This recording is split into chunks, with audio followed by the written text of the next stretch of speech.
Bienvenue dans cette nouvelle vidéo. Nous allons voir comment maximiser la rentabilité avec Solver. Alors, nous avons cette base de données qui est tout simplement une base de données pour une entreprise pharmaceutique qui devrait donc déterminer le kilo de chaque produit à produire sur une base mensuelle.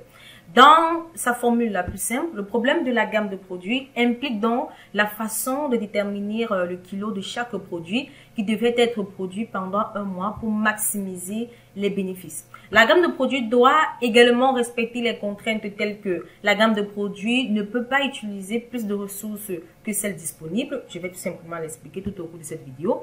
Et tout simplement parce que la demande de chaque produit, au niveau de la ligne 8, on a les demandes par rapport à chaque produit. On a les produits dans la ligne 3. Voilà. Alors, les produits vont de 1 à 6 et les demandes de chaque produit dans la ligne 8. Alors, comme j'ai dit, parce que la demande de chaque produit est limitée, voilà, pour montrer pour chaque produit, l'on ne devrait tout simplement pas en produire plus au cours d'un mois que la demande ne l'exige, car la production excédentaire est du gaspillage. Par exemple, un médicament périssable, donc si on produit plus et que le médicament devient périmé, c'est donc un gaspillage pour l'entreprise et une perte également pour l'entreprise. Alors, maintenant, on va donc résoudre cet exemple de cette entreprise pharmaceutique. On veut donc trouver une solution pour réaliser ce problème dans une feuille de calcul, comme vous pouvez le constater, où j'ai entré les données. Alors, les valeurs d'essai pour les kilos produits de chaque médicament ont été entrées dans la ligne 2. Ici, on a les valeurs d'essai pour chaque kilo produit. Alors, pour le produit 1, on a un kilo produit qui est de 150 pour le produit 1. Pour le produit 2, on a 160. Pour le produit 3, on a 170. Pour le produit 4, on a 180. Pour le produit 5, on a 190. Et pour le produit 6, on a 200. Donc ici, ce sont des valeurs d'essai qu'on a entrées aléatoires pour les kilos produits de chaque médicament. Maintenant, on va donc travailler avec cette entreprise pharmaceutique qui fabrique 6 produits dans son usine, comme vous pouvez le constater dans cette feuille de calcul. Les produits sont représentés dans la ligne D3 à I3. Alors, la production de chaque produit nécessite du travail et de la matière première, bien évidemment. Donc, pour la production d'un produit, on a besoin, par exemple, d'une quantité de matière première. Et pour la production de ce même produit, on a, par exemple, besoin d'une heure de travail bien précis pour sa production.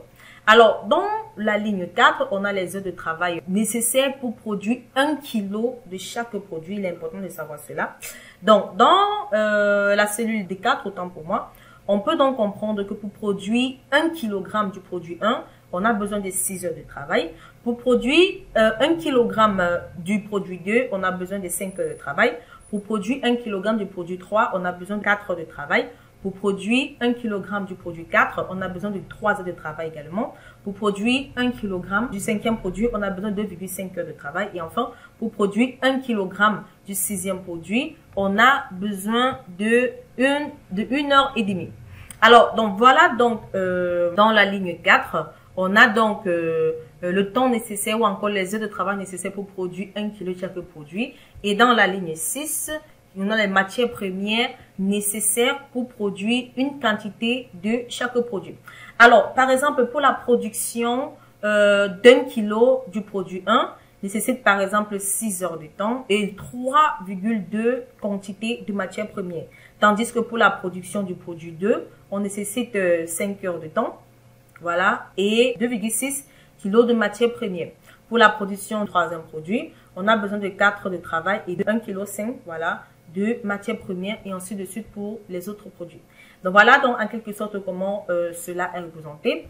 Maintenant, pour chaque médicament, le prix par quantité est indiqué dans la ligne 6. Donc par exemple, le prix unitaire du médicament 1 est tout simplement de 12,50 $. Le prix unitaire du médicament 2 est de 11 $. Le prix unitaire du médicament 3 est de 9 $. Le prix unitaire du médicament 4 est de 7 $. Le prix unitaire du médicament 6 de 5 est de 6 $. Et enfin, le prix unitaire du médicament 6 est de 3 $. Et ensuite, on a les coûts unitaires par kilo qui sont indiqués dans la ligne 7 et la contribution aux bénéfices par kilo également sont indiqués dans la ligne 9. Alors, le bénéfice unitaire par kilo, ça veut dire que lorsqu'on produit 1 kg du produit 1, on gagne 6 $. Lorsqu'on produit 1 kg du produit 2 ou encore du médicament 2, on gagne 5,3 $. Lorsqu'on produit 1 kg du médicament 3, on gagne 5,4 $. Et enfin, lorsqu'on produit 1 kg du médicament 6, on gagne 1,80 $. Donc ça, c'est le prix unitaire par kilo, c'est-à-dire le prix unitaire par kilo par rapport à chaque produit. Donc, alors, cela veut tout simplement dire que si on revient aux données, par exemple, le produit 2 se vend à 11 $ le kilo et entraîne un coût unitaire de 5,70 $ le kilo et contribue à 5,30 $ de bénéfices par kilo. Donc, la demande mensuelle pour chaque médicament est indiquée dans la ligne 8, comme je l'ai demandé. Donc, la demande mensuelle pour le premier médicament est de 960. La demande mensuelle pour le médicament 2 est de 928. La demande mensuelle pour le médicament 3 est de 1041. La demande mensuelle pour le médicament 4 est de 977. La demande mensuelle pour le médicament 5 est de 1084. Et enfin, la demande mensuelle pour le médicament 6 est de 1055. Donc, voilà en quelque sorte comment cela a été indiqué dans cette feuille de calcul, les données. Par exemple, donc, la demande pour le produit 3, voilà, qui est de 1041 kg mensuellement, donc pour le mois. Donc, pour ce mois, en fait, on a entré les heures de travail disponibles et également les matières premières disponibles. Donc, pour ce mois, on a donc 4500 autant pour moi. Donc, pour ce mois, précisément, on a 4500 heures de travail à utiliser et 1600 kilos de matières premières sont disponibles. Donc, pour le mois en cours, comme j'ai dit, après avoir entré toutes ces données, on a donc 4500 heures de travail et 1600 kilos de matières premières sont disponibles. Maintenant, comment est-ce que l'entreprise peut-elle maximiser son bénéfice mensuel? Si vous ne saviez rien sur du solver, vous pouvez donc attaquer ce problème en créant une feuille de calcul pour suivre les bénéfices et l'utilisation des ressources associées à la gamme de produits. Ensuite, vous pouvez donc utiliser des essais et des erreurs pour varier la gamme de produits afin d'optimiser les bénéfices sans utiliser plus de main-d'œuvre ou de matières premières que ce qu'il est disponible ou en produit un médicament supérieur à la demande. Donc, vous pouvez également utiliser le solver dans ce processus uniquement lors des essais et des erreurs par rapport aux étapes. Donc, essentiellement, le solver est un moteur d'optimisation qui effectue parfaitement la recherche par essai et les erreurs. Donc, une clé pour résoudre dans ce problème de gamme de produits est de calculer efficacement l'utilisation des ressources et les bénéfices associés à la gamme de produits donnés. Un outil important que vous pouvez donc utiliser pour effectuer ce calcul, qu'on va utiliser pour effectuer ce calcul, est la fonction SUMPROD. Alors, la fonction SUMPROD est tout simplement une fonction qui multiplie les valeurs correspondantes de la plage dans la plage de cellules et renvoie la somme de ces valeurs-là. On va donc comprendre comment Excel définit d'abord la fonction SUMPROD. Alors, on recherche la fonction SUMPROD. Excel définit la fonction SUMPROD, voilà, comme une fonction qui donne la somme des produits des plages ou matrices correspondantes. Comme argument, on a la matrice 1 jusqu'à matrice 255 des matrices dont vous voulez multiplier pour ajouter les composants. Toutes les matrices doivent être de même dimension. Matrice 1, matrice 2 et ainsi de suite jusqu'à matrice 255. Donc voilà en quelque sorte la fonction SUMPROD. Donc comme je le disais tantôt, on va donc utiliser la fonction SUMPROD qui va multiplier les valeurs correspondantes des plages des cellules et renvoyer la somme de ces valeurs-là. Donc, chaque plage de cellules utilisée dans l'évaluation de la fonction SUMPROD doit avoir les mêmes dimensions comme Excel l'a décrit évidemment. Vous pouvez donc utiliser la fonction SUMPROD tant pour moi avec 2 lignes ou 2 colonnes, mais pas avec une colonne et une ligne. Alors, comme exemple d'utilisation de la fonction SUMPROD dans cette vidéo, ou encore dans l'exemple de la combinaison des produits, on va donc calculer l'utilisation des ressources. Comme je l'ai dit à l'entame de cette vidéo, les ressources disponibles sont tout simplement 1500 heures de travail et 1600 kilos de matières premières qui sont présents à utiliser pour ce mois. Pour calculer donc la main d'œuvre à utiliser ou encore le travail à utiliser, on va donc calculer tout simplement le travail utilisé par kilo pour le médicament 1, multiplié par le kilo du produit 1. Alors, comme je l'ai dit, pour calculer la somme de la main d'œuvre qu'on doit utiliser ou encore la somme du travail à utiliser, on va donc multiplier le nombre de kilos multiplié par les heures de travail. Ça veut dire que le kilo pour le produit 1 multiplié par les heures de travail 1, plus le kilo pour le produit 2 multiplié par le nombre d'heures de travail 2, plus le kilo de produit 3 multiplié par les heures de travail 3, plus le kilo 4 multiplié par l'heure de travail 4, plus le kilo 5 multiplié par l'heure de travail 5, plus le kilo 6 multiplié par les heures de travail 6. Donc, voilà en quelque sorte comment donc on va utiliser la formule fastidieuse qu'on devrait normalement utiliser pour calculer la main d'œuvre à utiliser. Et de même pour la matière première à utiliser, on va tout simplement calculer le nombre de produits. Voilà, le kilo de produit 1 multiplié par la matière première du produit 1, plus le nombre de produits 2 multiplié par la matière de produit 2, plus le kilo de produit 3 multiplié par la matière première du produit 3 et ainsi de suite. Vous trouvez donc que cette formule devient beaucoup fastidieuse. Alors, comme je le disais, cela va tout simplement signifier qu'on va entrer le kilo de produit 1 qui est D2. Voilà, autant pour moi, je vais entrer la formule avec D2 multiplié par l'heure de travail du produit 1 multiplié par D4. On va additionner également par E2 multiplié par E4. Voilà, on va additionner ainsi de suite pour calculer la somme des heures de travail. Vous trouvez donc que ce produit, cette formule devient, elle est fastidieuse, demande beaucoup de saisie. Donc, imaginez donc que cette entreprise avait au moins 100 produits à produire. Donc, cela devait avoir un impact vraiment pour la saisie de la formule. Elle est beaucoup trop fastidieuse. Donc, voilà en quelque sorte la formule qu'on devrait normalement entrer pour calculer le nombre d'heures de travail ou encore les mains d'œuvre à utiliser. Donc, elle est fastidieuse. Donc, on devrait normalement utiliser cette formule et également utiliser la même formule pour calculer les matières premières à utiliser, qui sera tout simplement la somme des kilos par produit multiplié par la matière première de chaque produit. Vous voyez également que cette formule devient beaucoup plus fastidieuse. Donc, vous pouvez tout simplement utiliser la fonction somme prod, comme je l'ai montré tout à l'heure, qui va donc calculer la somme des produits. On va donc entrer la formule D de à I2. J'entre la référence absolue tout simplement parce que je vais copier cette formule vers la cellule pour calculer les matières premières. Que je multiplie donc. Ensuite, j'entre mon point virgule pour entrer la matrice 2, que je multiplie par les heures de travail. Donc, D4 à I4. Je peux donc fermer ma parenthèse et cliquer sur Entrée. Vous voyez bien qu'on a bel et bien le même résultat. Donc, on a calculé ici la somme du produit des heures à utiliser autant pour moi. On peut donc calculer également la somme de la matière première à utiliser. Donc, on va utiliser également la fonction somme prod. On va donc sélectionner D4 I4 pour entrer la matière, la référence absolue, et multiplier par la matière première par rapport à chaque produit. Donc, je fais ma parenthèse, je clique sur Entrée. On a bel et bien la somme des produits, des matières premières à utiliser pour cette entreprise.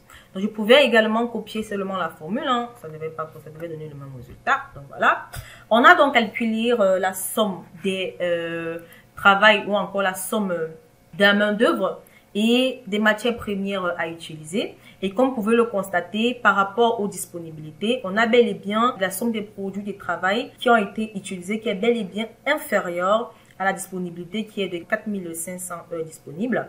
Et la somme des kilos des matières premières utilisées par produit est bel et bien inférieure également à la disponibilité qui est de 1600 kilos de matières premières disponibles. Donc, les contraintes sont bel et bien respectées.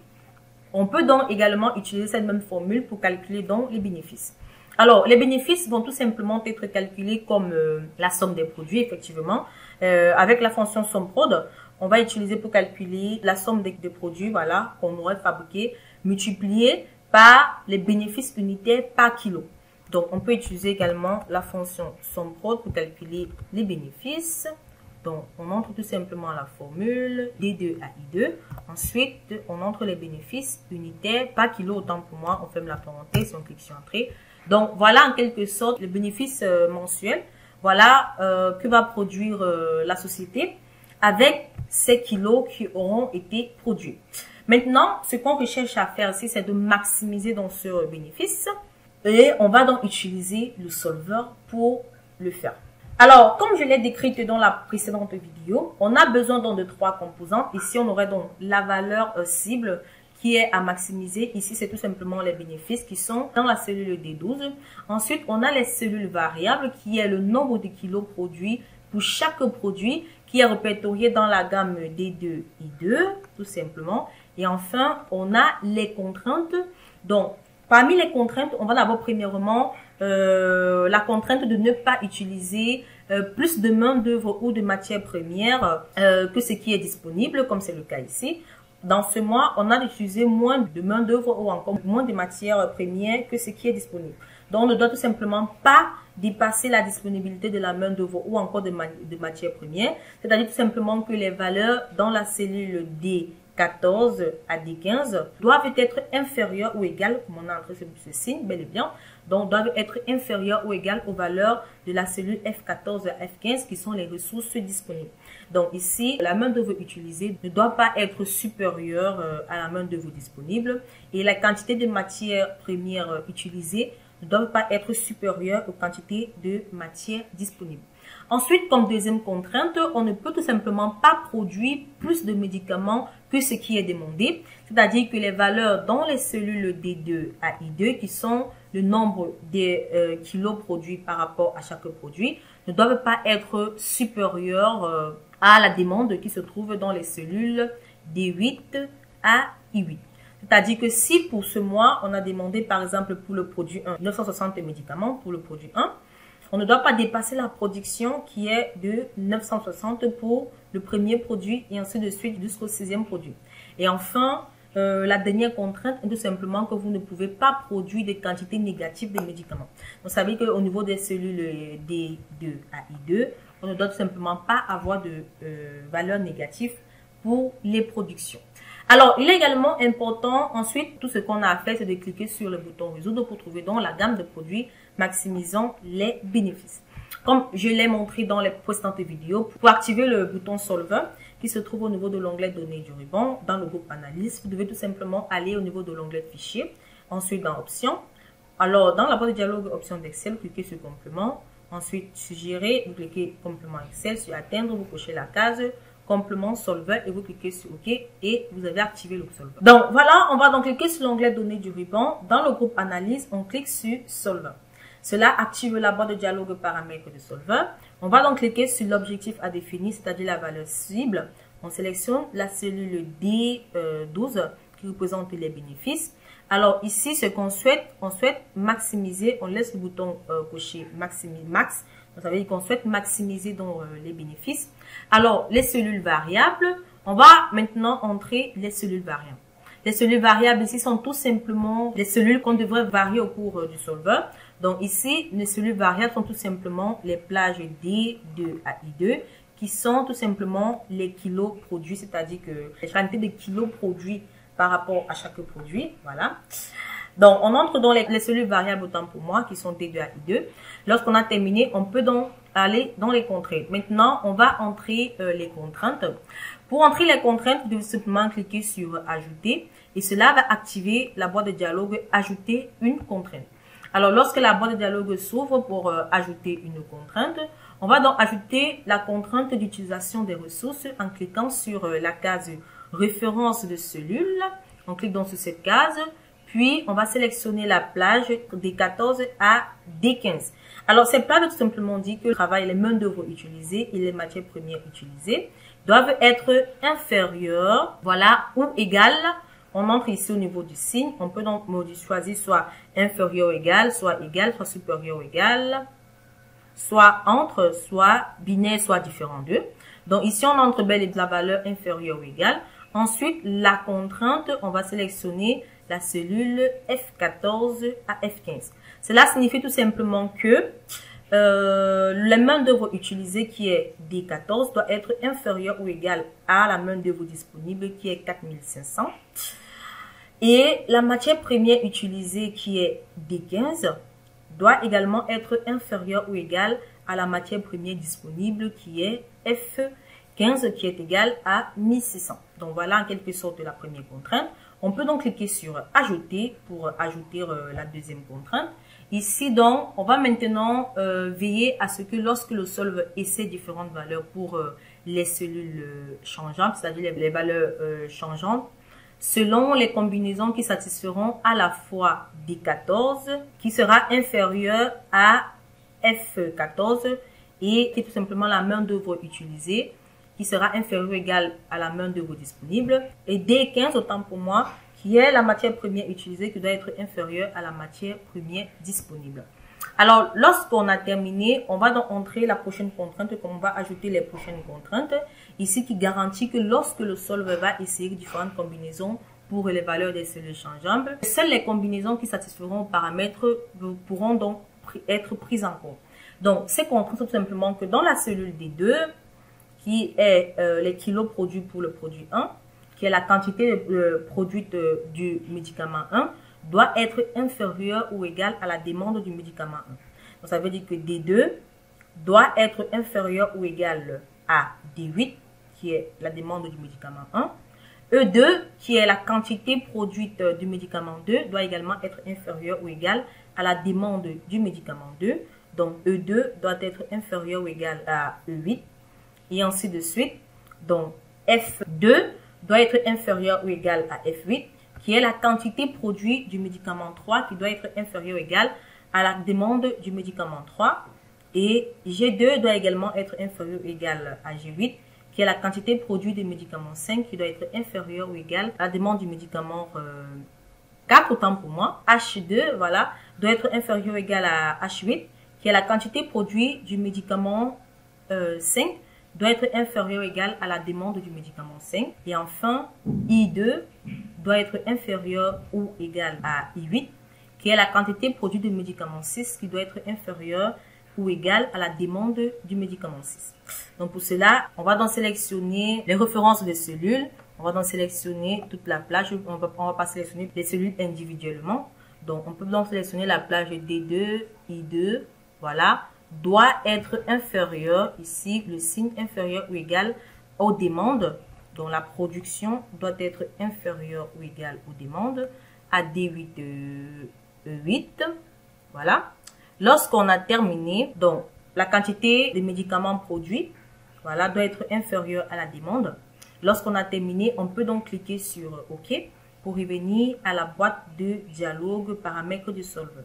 On a bel et bien nos deux contraintes qui ont été sélectionnées. Maintenant, on va sélectionner la case rendre les valeurs sans contrainte non négative. On va laisser cette case cochée. Cela garantit tout simplement que toutes les cellules changeables ou encore toutes les cellules variables sont forcées d'être supérieures ou égales à 0. Alors, ensuite, on va maintenant choisir une résolution. Alors, la sélection de la résolution est très complexe. Tout simplement parce que lorsque vous sélectionnez une mauvaise résolution, cela peut également faucher vos résultats. Donc, on a bel et bien 3 types de résolutions, comme je l'ai décrit dans les précédentes vidéos. On a la résolution GRG non linéaire, on a la résolution simplex PL et on a la résolution évolutionnelle. Alors, essentiellement, un modèle de solver est linéaire. Ici, on va choisir simplex PL, qui est tout simplement une fonction, un modèle de solver linéaire. Donc, essentiellement, un modèle de solver est linéaire dans les conditions où la cellule cible, autant pour moi, est calculée en additionnant les termes de la cellule changeable multipliée par la constante. Et chaque contrainte satisfait l'exigence du modèle linéaire. Cela signifie que chaque contrainte est évaluée en additionnant les termes de la forme cellule changeable multipliée par la constante et en comparant les sommes à une constante. Alors, pourquoi on va donc choisir le modèle simplex PL qui est le modèle linéaire? Alors, la cellule cible qui est ici le bénéfice, l'objectif à définir, qui est la cellule D12 qui est le bénéfice, est calculé comme le bénéfice unitaire par kilo du médicament 1, multiplié voilà, par la demande du médicament 1, plus le bénéfice du médicament 2 par kilo, multiplié par le médicament 2 produit également par kilo, plus, autant pour moi, le bénéfice du médicament 3 par kilo, multiplié par la production du médicament 3 par kilo également, plus jusqu'au bénéfice du médicament 5 multiplié par la production par kilo du médicament 5. Donc, ce calcul suit donc un modèle dans lequel la valeur de la cellule cible est dérivée en additionnant les termes de la forme cellule changeable, qui sont tout simplement des D2 à I2, multipliés par la constante. Alors, la contrainte de travail est évaluée en comparant donc la valeur dérivée, qui est ici le travail utilisé par kilo de médicament 1, multiplié par la production du médicament 1, plus la main d'œuvre utilisée par le médicament 2 multiplié par la production du médicament D et ainsi de suite. Par conséquent, la contrainte de travail est évaluée donc en additionnant les termes de la forme cellule changeante multipliée par la constante et en comparant la somme à une constante. La contrainte de la main-d'œuvre et la contrainte de la matière première satisferont toutes les deux à l'exigence du modèle linéaire. Donc, les contraintes de demande prennent donc la forme, là signifie tout simplement que la production du médicament 1, voilà, sera inférieure ou égale à la demande du médicament 2, si on prend cette contrainte, voilà, et la production du médicament 2 sera inférieure ou égale à la demande du médicament 2, et ainsi de suite. Donc, chaque contrainte de demande satisfait donc également l'exigence du modèle linéaire, car chacune est évaluée en additionnant les termes de la forme cellule changeante, c'est-à-dire la cellule variable, multipliée par la constante, et en comparant les sommes à une constante. Donc, sachant donc que le modèle de la gamme de produits est un modèle linéaire, pourquoi est-ce qu'on peut donc avoir ce souci-là? Donc, si un modèle de solveur est linéaire et que vous sélectionnez par exemple Simplex PL, le solveur est assuré de trouver la solution optimale au modèle de solveur. Si un modèle de solveur n'est pas linéaire, le solveur peut ou non trouver la solution optimale. Si un modèle solveur est linéaire et que vous sélectionnez la méthode Simplex PL, le solveur utilise un algorithme très efficace qui est la méthode Simplex pour trouver la solution optimale du modèle. Par contre, si un modèle solveur est linéaire et que vous ne sélectionnez pas Simplex, la méthode de résolution Simplex au niveau de la résolution, le solveur utilise un algorithme très inefficace qui est la méthode GRG non linéaire et peut avoir des difficultés à trouver la solution optimale du modèle. Donc, lorsqu'on a donc terminé de sélectionner la résolution Simplex PL, on peut donc cliquer sur résoudre. Et là, comme vous pouvez le constater, vous avez tout simplement une boîte de dialogue résultat du solveur où vous pouvez soit conserver la solution du solveur ou encore établir la valeur d'origine. Alors, lorsque je regarde, j'ai bel et bien les kilos produits qui sont bel et bien modifiés et mon bénéfice qui a bel et bien été maximisé. Donc, je peux donc cocher conserver la solution du solveur et cliquer sur OK. Alors, comme vous pouvez le constater, les kilos produits, voilà, sont non négatifs pour les 6 produits. Et bel et bien, les kilos produits sont bel et bien inférieurs ou égales à chaque demande de produit par rapport à la ligne 8. Et on a bel et bien une maximisation des bénéfices qui est passée tout simplement à 6625,20 $. Donc voilà en quelque sorte le maximum que vous pourriez avoir pour ce mois, qui est donc de 6625,20 $. Alors, comme vous pouvez le constater, les contraintes ont bel et bien également été respectées. Les main-d'œuvre utilisées sont bel et bien inférieures ou égales à les main-d'œuvre disponibles. Ici, on a bel et bien utilisé toute la main-d'œuvre disponible. On est passé de 3695 à 4500. Donc, on a utilisé toute la main-d'œuvre disponible. Également, le nombre de matières premières disponibles, on est passé de 1488 à 1236,33 en matières premières qui ont été également utilisées, qui est bel et bien inférieur à la matière première disponible qui était de 1600. Et le nombre de main-d'œuvre utilisées, on a utilisé pour maximiser voilà le bénéfice, ils ont utilisé toute la main-d'œuvre disponible. Alors, comme vous pouvez également le constater, les contraintes ont bel et bien été respectées. Alors, les demandes, voilà, la production de chaque médicament, encore de chaque produit, est bel et bien inférieure à la demande. Donc, pour cette entreprise pharmaceutique, voilà, au cours de ce mois, le bénéfice mensuel a un niveau élevé de 6625,20 $, en produisant pour le produit 4 597,67 kg de médicaments, de médicaments 4 et 1084 kg de médicament 5 et 0 pour le médicament 6, 0 pour le médicament 1, 0 pour le médicament 2 et 0 pour le médicament 3. Donc, vous ne pouvez donc pas déterminer si vous pouvez réaliser le profil ou encore les bénéfices maximaux de 6625,20 $ par d'autres moyens. Tout ce dont vous pouvez être sûr, c'est qu'avec vos ressources et votre demande limitée, vous ne pouvez pas gagner plus de 6 625,20 $ pour ce mois. Donc voilà, les contraintes ont bel et bien été respectées. Donc voilà en quelque sorte comment maximiser une rentabilité avec les solvers. J'espère que vous avez aimé la vidéo. Nous allons nous retrouver très prochainement dans une nouvelle vidéo.